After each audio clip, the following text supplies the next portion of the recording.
If I were the devil,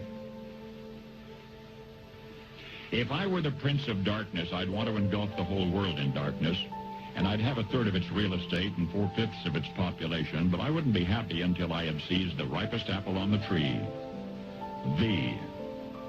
So I'd set about, however necessary, to take over the United States.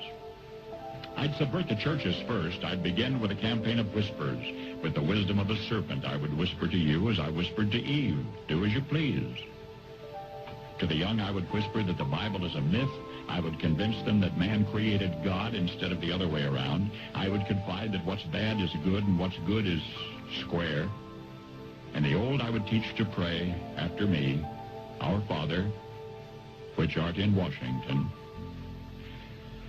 And then I'd get organized. I'd educate authors in how to make lurid literature exciting so that anything else would appear dull and uninteresting. I'd threaten TV with dirtier movies and vice versa. I'd peddle narcotics to whom I could. I'd sell alcohol to ladies and gentlemen of distinction. I'd tranquilize the rest with pills.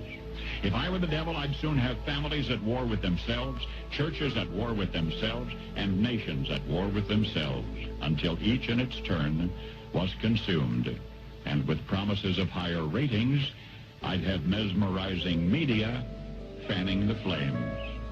If I were the devil, I would encourage schools to refine young intellects, but neglect to discipline emotions. Just let those run wild.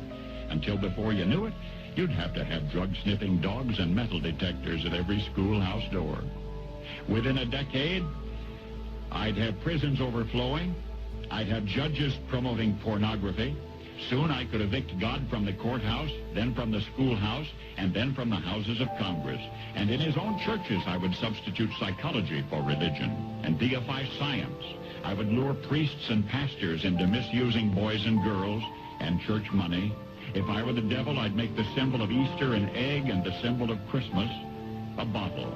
If I were the devil, I'd take from those who have and give to those who wanted until I had killed the incentive of the ambitious. And what'll you bet?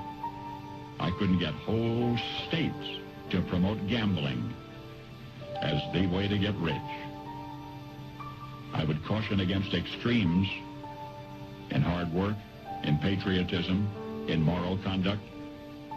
I would convince the young that marriage is old-fashioned, that swinging is more fun, that what you see on TV is the way to be.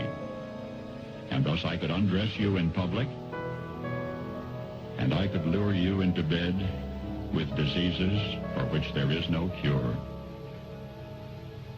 In other words, if I were the devil, I'd just keep right on doing what he's doing.